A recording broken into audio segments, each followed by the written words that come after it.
지난 주일은 부활주일이었습니다. 예수님께서 십자가에 못을 박히고 십자가 위에서 고통 속에서 세상을 떠나게 되어지고 그 시신을 내려서 아리마대 요셉이라고 하는 사람이 제공해 준 돌무덤에 묻히게 되어지고 사흘이 되어지던 날 이런 새벽에 예수님께서 부활하신 부활주일을 우리는 지난 주일 지킨 바가 있습니다.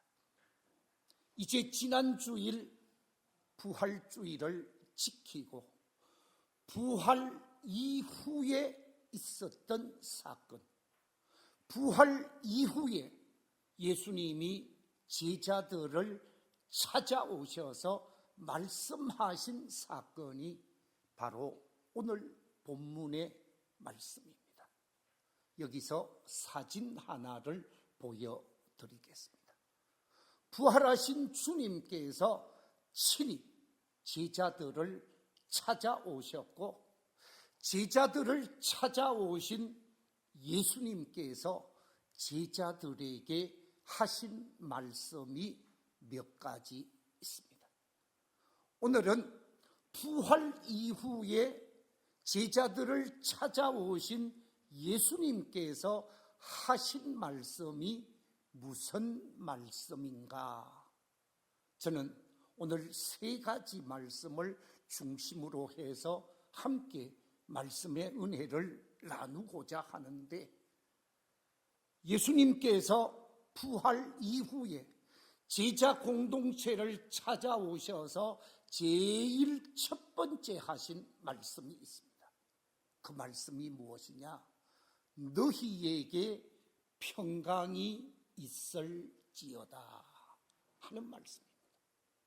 너희에게 평강이 있을지어다 라고 하신 이유가 있습니다.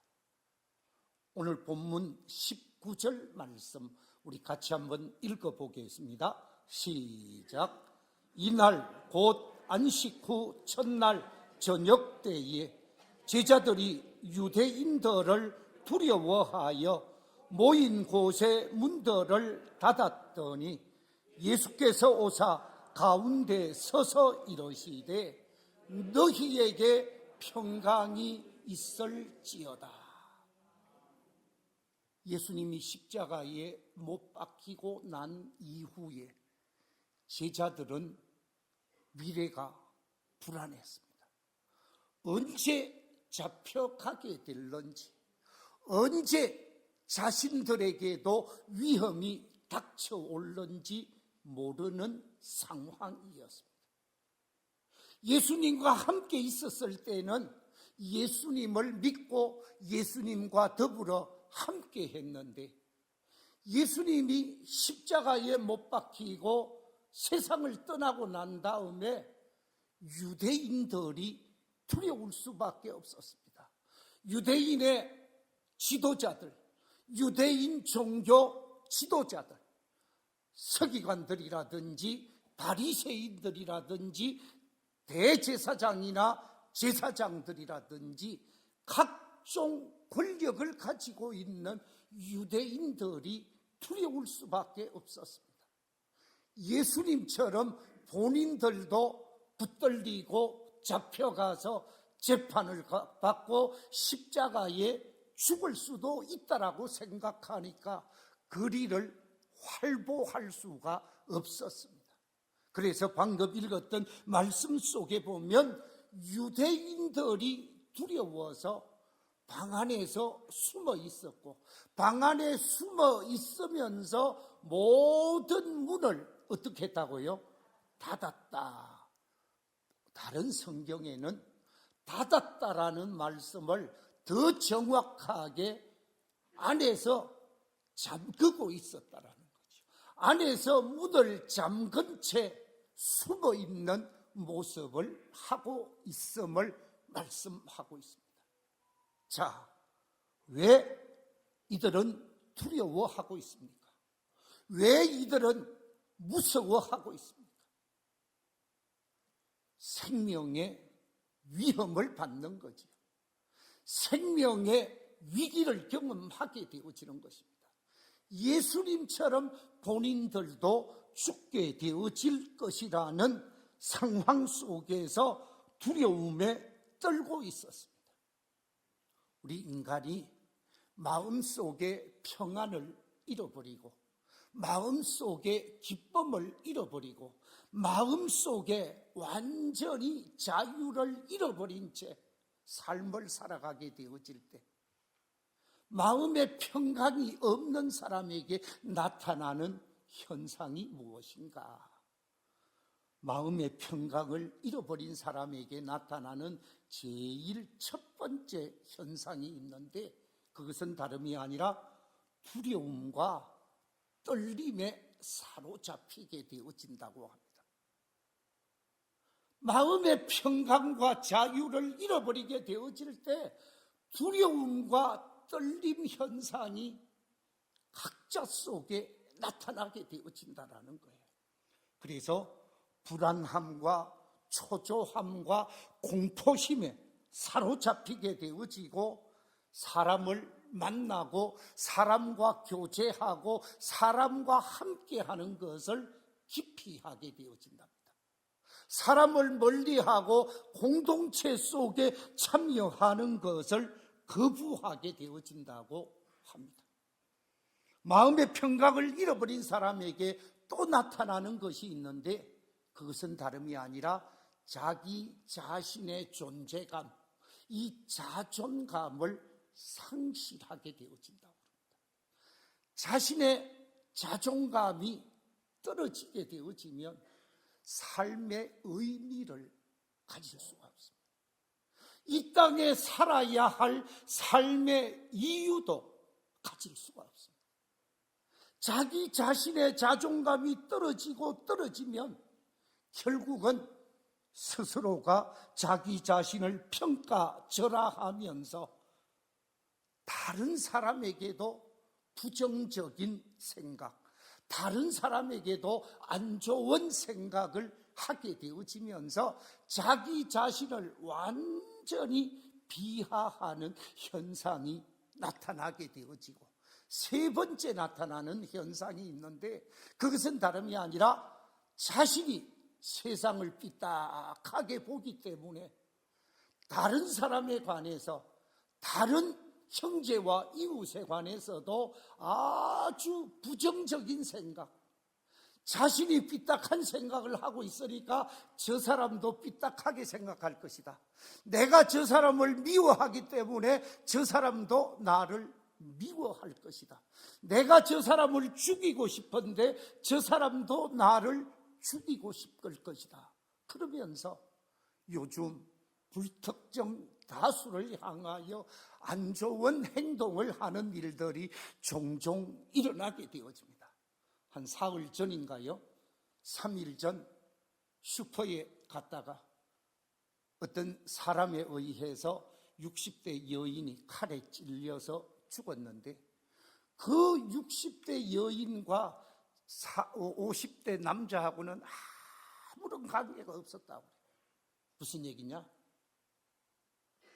평안을 잃어버리고 두려움과 공포 속에 쌓여지면서 자기의 자존감이 떨어진 상황 속에서 세상을 삐딱하게 보고 사람을 삐딱하게 보면 저 사람이 나를 욕하는 것처럼 보이고 저 사람이 내게 아무런 느낌도 없이 행동했지만 안 좋은 시선을 보인다고 생각하고 그래서 안 좋은 행동을 하게 되어지고 결국은 살해하는 현상도 없잖아 일어나게 되어진다는 것이죠. 이처럼 마음의 평강과 자유를 잃어버리게 되어지면 세상 속에서 근심과 걱정에 사로잡히게 되고 미움과 시기 속에서 정오심과 분노가 싹트게 되어지고 그 정오심과 분노를 폭발시키는 다양한 행동을 하게 되어지는 것이 사람의 심리라는 것이죠. 예수님의 제자들이 예수님을 십자가에 못 박는 모습을 보고 불안과 공포 속에 쌓여지면서 자신들의 미래가 불확실하게 되어지는 상황 속에서 제자들의 마음을 다 알고 계셨던 주님, 자신이 떠나고 나면 불안과 공포 속에 사로잡힐 수밖에 없는 그 제자들을 찾아오셔서 너희에게 평강이 있을지어다 말씀하셨습니다. 그렇습니다. 우리가 평강을 얻기 위해서는 부활의 주가 되시고 기쁨의 주가 되시고 소망의 주가 되시는 예수님을 마음 중심에 모셔야 합니다. 예수 그리스도를 내 마음 중심에, 부활의 주님을 내 마음 중심에 모시게 되어지면 모든 불안과 염려와 걱정과 공포가 다 사라지게 되어지고 마음의 평강, 마음의 기쁨, 마음의 즐거움이 찾아오면서 생동감 있게 힘있게 감사하면서 삶을 살아갈 수가 있기에 부활의 주님은 제자들에게, 자신을 따르는 사람들에게 너희에게 평강이 있을 것이라고 말씀하게 되어지는 것입니다. 우리가 잘 아는 대로 요한복음 14장 27절에서 예수님께서 이렇게 말씀하고 있습니다. 우리 같이 한번 읽어보겠습니다. 시작. 평안을 너희에게 끼치노니 곧 나의 평안을 너희에게 주노라. 내가 너희에게 주는 것은 세상이 주는 것과 같지 아니하니라. 너희는 마음에 근심하지도 말고 두려워하지도. 아멘. 예수님께서 우리에게 주시는 평강, 예수님께서 우리에게 주시는 평안은 세상 그 어떤 평안이나 평강과 비교할 수가 없다라는 것이죠. 예수 그리스도를 마음 중심에 모시고 살면서 여러분의 심령 속에 평강과 기쁨이 차고 넘치게 되시기를 주의 이름으로 축원합니다. 사도 바울은 자신이 예수를 믿고 구원의 감격을 누리고 평강을 경험한 사람으로서 데살로니가 교회를 향하여 편지하면서 데살로니가 후서 3장 16절에서 이렇게 말하고 있습니다.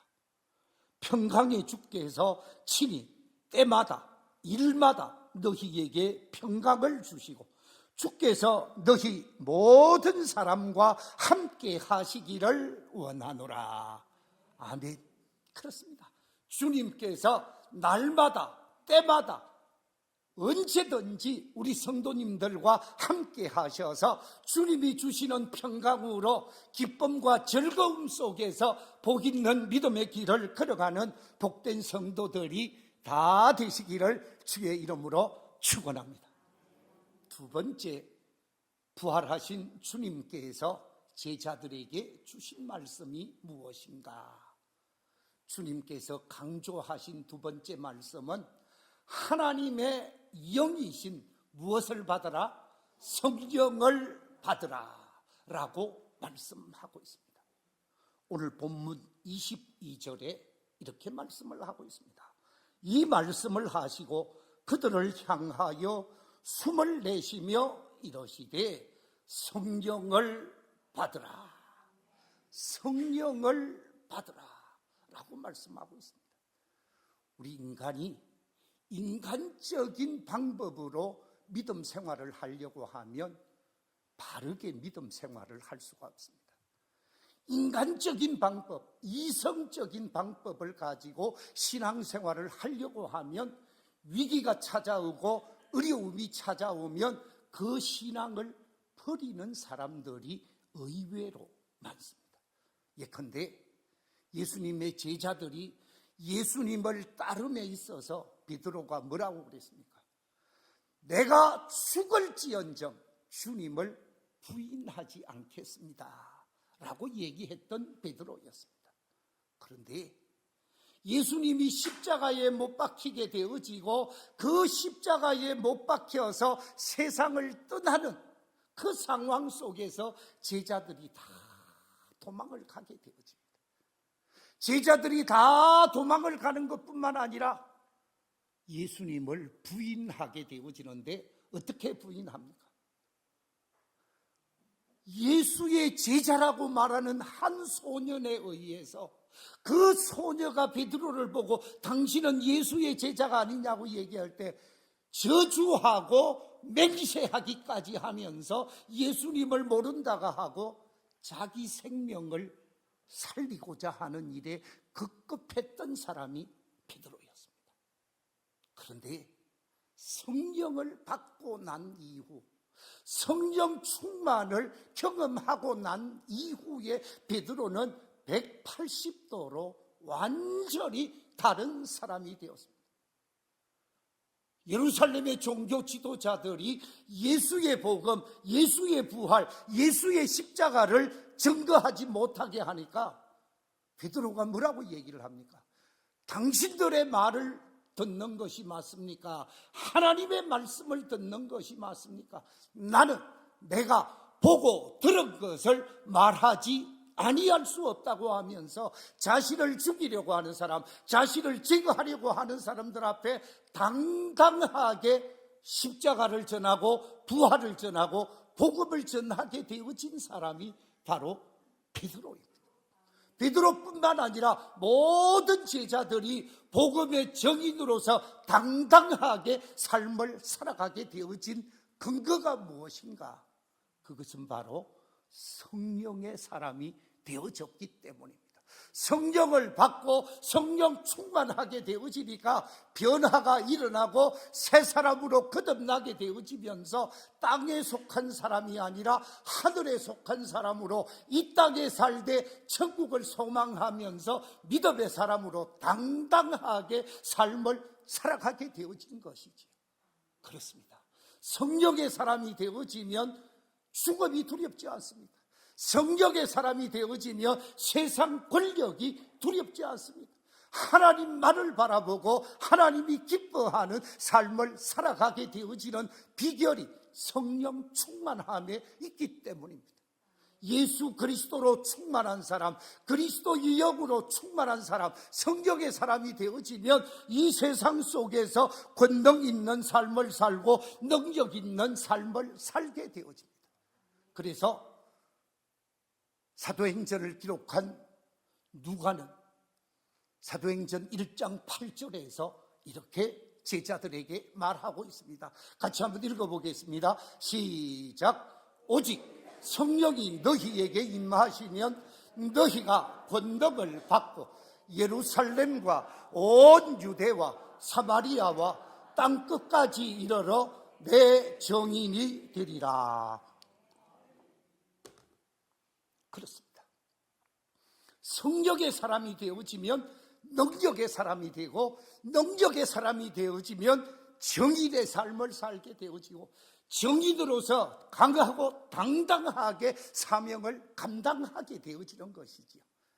누가복음 4장에 보면 이렇게 말씀하고 있습니다. 누가복음 4장 18절 이하에서 주의 성령이 내게 임하셨으니 이는 가난한 자에게 복음을 전하게 하시려고 내게 기름을 부으시고 나를 보내사 포로된 자에게 자유를 눈먼 자에게 다시 보게 함을 전파하며 눌린 자를 자유롭게 하고 주의 은혜의 해를 전파하게 하려 하심이라. 성령이 임하게 되어지고 성령에 사로잡히게 되어지면서 복음을 증거하고 눌린 자, 갇힌 자, 고통 속에 있는 모든 사람을 자유케 하고 기쁨의 사람으로, 감사의 사람으로, 승리의 사람으로, 믿음의 사람으로 변화시키는 놀라운 역사는 성령의 사람이 하는 일이라는 거지요. 바라옵고 원하는 것은 우리 교회 모든 성도들이 성령 충만함으로 하나님께 영광을 돌리고 하나님을 기쁘시게 하는 복된 사명자들이 다 되시기를 주의 이름으로 축원합니다. 세 번째, 부활하신 주님께서 제자들에게 하신 말씀이 있습니다. 그 말씀이 무엇입니까? 그 말씀은 다름이 아니라 믿음 없는 자가 되지 말고 믿는 자가 되라. 믿음 있는 자가 되어져라 라고 말씀하고 있습니다. 오늘 본문 속에서 예수님께서 말씀을 하시고 그 말씀을 받게 되어지고 다시 제자 공동체를 찾아가게 되어지지요. 제자들이 두려워 고통 속에 있는 이 어려운 상황 속에서 제자 공동체를 찾아가셔서 하신 말씀이 요한복음 20장 27절의 말씀입니다. 어떻게 말씀합니까? 도마에게 하시는 말씀이 있는데 어떤 말씀인가? 우리 같이 한번 읽어보겠습니다. 시작. 도마에게 이르시되 네 손가락을 이리 내밀어 내 손을 보고 네 손을 내밀어 내 옆구리에 넣어보라. 그리하여 믿음 없는 자가 되지 말고 믿는 자가 되라. 예수님께서 도마에게 이렇게 하신 이유가 있습니다.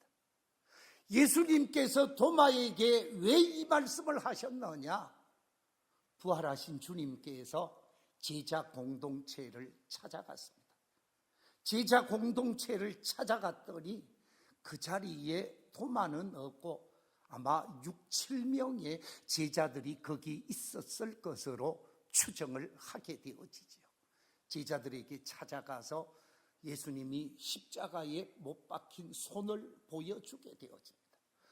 옆구리를 보여주면서 천자국을 보여주게 되어집니다. 그러면서 자신이 십자가에 못 박혔지만 약속하신 대로 사흘 만에 부활하신 부활의 주님을 제자들에게 나타내게 되어졌습니다. 그런데 이 사건을 경험하고 난 이후에 그 자리에 없었던 도마가 제자 공동체로 돌아오게 되어졌습니다. 아마 6, 7명의 제자들이 그 자리에 있다가 우리가 부활하신 주님을 만났다, 우리가 부활하신 주님을 확실히 확인했다라고 이야기를 하니까 이 합리적이고 이성적인 신앙을 가지고 있었던 도마가 뭐라고 얘기를 합니까? 요한복음 20장 25절에 도마가 이렇게 말을 합니다. 도마가 이르되 내가 그의 손에 못자국을 보며 내 손가락을 그 못자국에 넣으며 내 손을 그 옆구리에 넣어보지 않고는 뭐 하겠다고요? 믿지 아니하겠노라. 나는 확인하지 않고는, 보지 않고는 믿을 수 없어. 그러면서 합리적인 신앙을 강조하게 되어집니다. 그때 찾아오신 예수님, 그 다음에 이 도마를 찾아오신 예수님이 하신 말씀이 바로 오늘 본문 27절 말씀입니다. 도마에게 이르시되 네 손가락을 이리 내밀어 내 손을 보고 네 손을 내밀어 내 옆구리에 넣어보라. 그리하여 믿음 없는 자가 되지 말고 믿는 자가 되라 라고 말씀을 하시면서 예수님께서 덧붙이게 되어지지요. 그게 무슨 말씀입니까? 요한복음 20장 29절에서 너는 나를 본고로 믿느냐? 어떤 사람이 좋다고요? 보지 못하고 믿는 사람, 보지 않고 믿는 사람이 복되도다 라고 말씀하시면서 믿음 없는 자가 되지 말고 믿는 자가 되어질 것을 강조하고 있습니다. 그렇습니다. 우리는 믿음 없는 사람, 믿음이 약한 사람이 되어서는 아니 될 것입니다. 정말 믿음 있는 사람, 큰 믿음 있는 사람, 하나님이 기뻐하는 믿음의 사람이 되어질 때 그를 통해서 믿음의 역사가 일어나게 되어지고 믿음의 기적을 경험하게 되어지고 믿음의 선한 뜻을 펼치게 되어지는 것이죠. 마태복음 8장에 가면 가버나움의 백부장과 가버나움을 방문하는 예수님과의 만남의 사건이 기록되어져 있습니다. 예수님께서 전도 사역을 하시면서 여러 지역을 다니시다가 가버나움에 방문하신다라는 소식을 그 가버나움의 치안을 담당하고 있었던 백부장이 듣게 되어집니다. 예수님이 가버나움에 온다라는 소식을 듣고 가버나움 성 입구에 나가서 기다리게 되어지지요.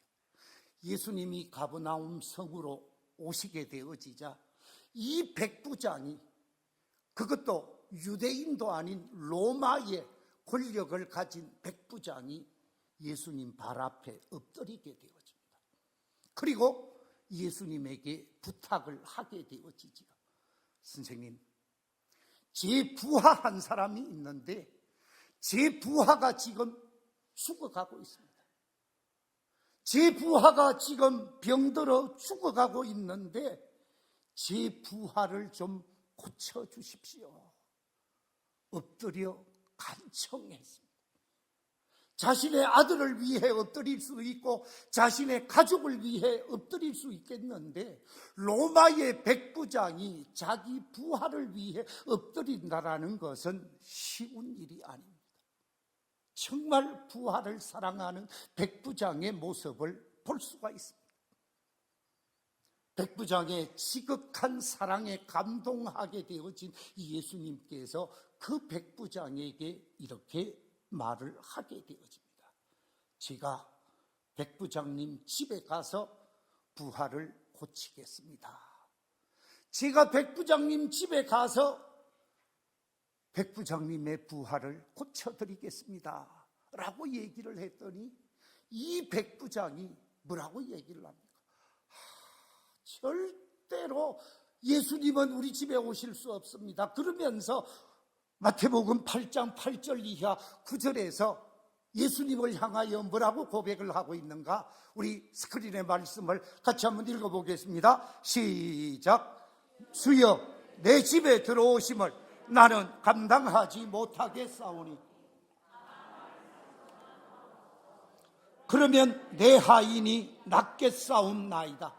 나도 남의 수하에 있는 사람이요 내 아래에도 군사가 있으니 이더러 가라 하면 가고 저더러 오라 하면 오고 내 종더러 이것을 하라 하면 하나이다. 예수님께서 백부장 집에 간다고 그랬더니 아닙니다. 아닙니다. 어떻게 백부장님이, 어떻게 예수님이 저의 집에 올 수 있단 말입니까? 우리 집에 오시는 것보다 제가 제 수하의 사람들을 향하여 이렇게 해라 하면 이렇게 하고 저렇게 해라 하면 저렇게 하듯이 만왕의 왕이 되시고 만주의 주가 되시고 만군의 굴이 되시는 권능의 예수님께서 말씀하시면 병마가 떠나가고 마귀가 떠나가는 놀라운 하나님의 역사, 주님의 역사가 나타날 줄로 믿습니다. 그러니 말씀만 하시옵소서라고 얘기를 하게 되어집니다. 이 백부장의 신앙 고백을 보고 예수님이 감동을 하게 되어집니다. 내가 지금 많은 사람을 만났지만 이렇게 멋진 신앙, 이렇게 대단한 신앙을 가진 이방인은 만나보지 못했다. 그러면서 이 백부장을 향하여 예수님이 뭐라고 얘기합니까? 그 집에 가지 아니하고 그 자리에서 예수님이 이렇게 말씀합니다. 가라. 네 믿음대로 될지어다. 할렐루야. 그랬더니 그 시간에 믿음대로 하인이 나으니라 라고 기록하고 있습니다. 그렇습니다. 위대한 믿음, 아름다운 믿음, 존귀한 믿음을 우리 주님은 기대하고 있습니다. 우리가 잘 아는 말씀 히브리서 11장 6절에서 하나님이 기뻐하는 믿음에 관해서 이렇게 기록하고 있습니다. 우리 같이 한번 읽어보겠습니다. 시작. 믿음이 없이는 하나님을 기쁘시게 하지 못하나니 하나님께 나아가는 자는 반드시 그가 계신 것과 또한 그가 자기를 찾는 자들에게 상 주시는 이심을 믿어야 할지니라. 아멘. 그렇습니다. 하나님을 기쁘시게 하는 믿음, 하나님을 기쁘시게 하는 믿음의 사람이 되어져야 한다고 말하면서, 믿음이 없는 사람은 하나님을 기쁘시게 하는 사람이 아니다라고 말하고 있습니다. 우리가 예배를 드려도 믿음 있는 예배자로 예배를 드려야 하는 거예요. 믿음 있는 사람으로 기도해야 하고, 믿음 있는 사람으로 찬양하고, 믿음 있는 사람으로 사명을 감당해야 하는 것입니다. 믿음이 없이는 결코 하나님이 우리의 예배를 받아주지 않습니다. 우리의 기도에 응답하지 않습니다. 믿음 있는 예배, 믿음 있는 기도, 믿음 있는 찬양, 믿음 있는 삶을 통해서 하나님께 영광을 돌리고 하나님의 은혜와 하나님의 복을 경험하는 복된 성도들이 다 되시기를 주의 이름으로 축원합니다. 말씀을 맺겠습니다. 부활 이후 부활의 주님께서 제자들을 찾아오셔서 주신 세 가지 말씀. 제일 첫 번째 말씀은 너희에게 평강이 있을지어다 하는 말씀입니다. 우리 교회 모든 성도들 두려움과 공포가 다 사라지게 되어지고 주님이 주시는 평강으로 기쁨으로 차고 넘치게 되시기를 주의 이름으로 축원합니다. 두 번째 주님이 주신 말씀은 하나님의 영이신 성령을 받으라 하는 말씀이었습니다. 우리 모두가 성령 충만함으로 하나님의 선한 역사 속에 귀하게 쓰임받는 성도들이 되시기를 주의 이름으로 축원합니다. 세 번째 주신 말씀은 믿음 없는 자가 되지 말고 믿는 자가 되라고 말씀하고 있습니다. 우리 모두가 하나님을 기쁘시게 하는 복된 믿음의 사람으로 하나님께 영광을 돌리고 많은 사람을 믿음으로 인도하는 하나님의 사람들이 되시기를 주의 이름으로 축원합니다.